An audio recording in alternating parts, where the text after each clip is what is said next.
against 2.5. 11 minutes and 24 seconds remaining in this time portion.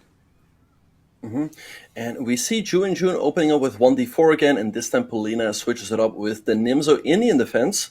And Wenjun going for the Rubinstein variation with e3, bishop d3. Now here black generally goes c5, takes on d4, gives white the isolated pawn, and follows up with b6. Yep. And I think this transposes also to lines in the Panov Botvinnik in the Caro-Kann. Queen to e2. Hang on a second. Isn't there like some long forcing line where it's a draw? Kinda. Yeah, so back in the day after rook d1, the mainline theory was knight d7, black would allow d5, and you get into an endgame where white is a tiny bit better, but this move h6 is kind of the new way to solve problems for black. It's, by the way, also recommended in my course, which is on sale, so check it out on Chessable. But yeah, h6, I think black is completely fine here. And yeah, tell us about your course. It is on the Nimzo Indian? Yeah, so it's a two-part course. Part 1 is on the Nimzo Indian, and part 2 is on the Queen's Indian. So it's a full repertoire for black against 1d4. Excellent. And suitable for everyone? Yes. Yep. I saw you also made a great course on the Caro-Kann, correct? Yeah, that is like my unique selling point. Now I'm obsessed with this opening. So yeah, somehow or other, whenever I decide I want to learn new openings, it's the Caro-Kann that cries to me like a siren, and I'm like drawn to just analyzing that particular line. But there we do see bishop to a6 being played. Wenjun, she knows her patterns. I love the way that she's just been prodding and poking the black pawn structure. And is this in your course, by the way? Let me see. Not anymore, but all of these types of positions are in there. Like often you play against the hanging pawns, so we see c4 here.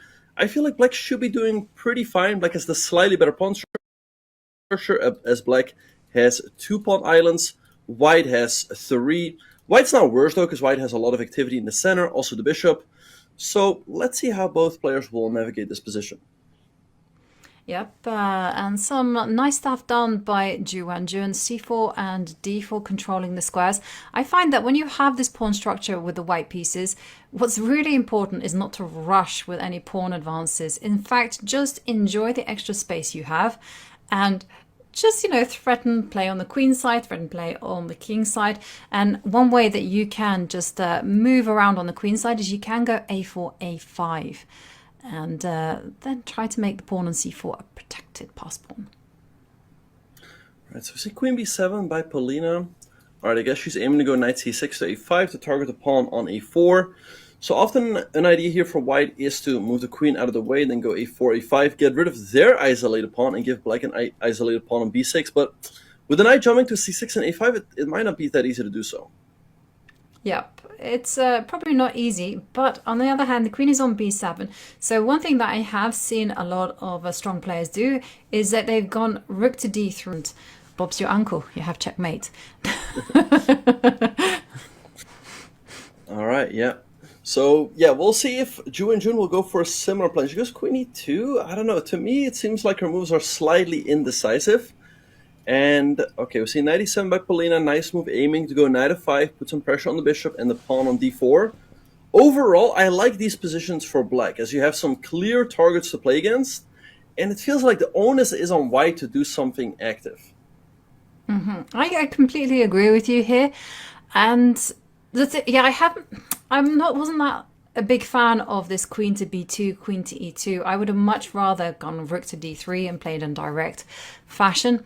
But there is no concrete threat unless queen to e4 is coming. So you've always got to stop and ask yourself, what does your opponent want to do? And if queen e4 is there in the air, because after all it threatens knight takes d4 and knight takes bishop, then you need to stop it. Right, but I mean the only move to stop it I see is f2, f3, but that doesn't look too appealing either. Queen f3, I'm not a humongous fan of that one, as I feel like in the endgame, black is doing perfectly fine, as the one advantage white has is the advantage of more space. But now that doesn't count as much anymore as more trades take place here. Yes, and there you see rook c7. Beautiful strategy there from Polina. And something's happening on the knight to d5, b5. No, I like knight to d5. Uh-huh. All right, Knight so to I d5 guess what followed by knight b4. Right, okay, so this also looks nice for black, having some nice control over the d5 square, rook c6. I guess she's aiming to go rook a6 and target the pawn on a2. All right. Probably Polina missed something better earlier on, but I still like her chances. She has these very pretty knights on d5 and f5. The white pawns are blocked, and she's up 1.5 minutes on the clock. And that's certainly very good. And by the way, there's just 5 minutes and 37 seconds in this segment. And there we see rook to b1 from Wenjun, targeting b5, a6, a4. Wow, that's a nice move if you can get away with it. Yeah, nice move. Rook e2. You do get the a-pawn back, and then the other a-pawn will be quite weak. The pawn on d4, yes, it is somewhat weak, but it's nicely defended for now, and there's no easy way to increase the pressure. So all of a sudden, I think white might be a little bit better. Yeah, it's just like that. The tables have turned. Yeah, I love the way that Wenjun handled this. a4, rook takes a4. The pawn on a6 is incredibly weak. And yeah, you're right. This knight on f5 is very good, but it can be pushed back with moves such as g4. Right. So let's say I think Wenjun will keep that move on tap for now, but at the right moment she will play the move g2, g4, kick the knight away. All right, so let's see what she's going to do here. Maybe rook ba1 to hit the pawn on a6. Rook b7, also nice move, getting the 7 rank. You can also go rook a7 to hit the pawn. So, I don't know, I feel like Wenjun is slowly taking over here. Yeah, she's certainly taking control. And the problem for black is that moves like e5 don't really work because there's too many pawns up for grabs on f6. I don't know. Either you're going to go knight to c7 and just kind of hold it, but that doesn't look appealing. So h5 played. What's the idea behind that? Because after rook to a7... what's stopping white from winning a pawn? Good question. Maybe she's aiming to go g5, give up the a6 pawn, but then after that she'll have g4, kicking the knight away. She can win the pawn on g4. But g5 has the drawback that it weakens the 7th rank for black. So she goes rook b8 instead. I think it makes sense to sacrifice this pawn, get rid of white's activity, and at least after king f7, you're holding everything together. Your rook will become active. I think black still has pretty good drawing chances there. Yeah, and well, interesting approach there. Rook takes pawn, attacking e6. I was wondering whether g4 would make an appearance, and sure enough, here it's on the board.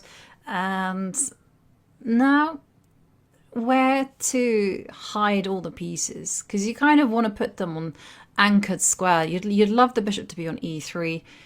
Do you want to be going g5? But that kind of feels like it's helping black defend. And where does the white king hide out? And Wenjun answers by going king to g2. So let's see, okay, g5. What about this? Bishop takes g5. You give up the bishop for a pawn, but you get 4 pawns in return. I thought that was interesting, but she goes king of 1 instead. Well, she still has it in her pocket, and instead goes king to e2. It's something that Polina will have to calculate. Bishop, knight to f4. And king d1. Now that I should move, I guess. And it's interesting, actually, because Wenjun is provoking black to come forward with the knight to d3. But that ultimately isn't the right choice. And sure enough, here it comes. Because I'm just thinking that with this knight on d3, it's not on the best circuit to establish a defense over c6. So maybe you should just let that pawn go on f2. Yeah, so knight d3 would pretty much force a repetition here, and yeah, knight f4. I guess this game is about to end in a draw. Yep. Yep. Okay. There we have it.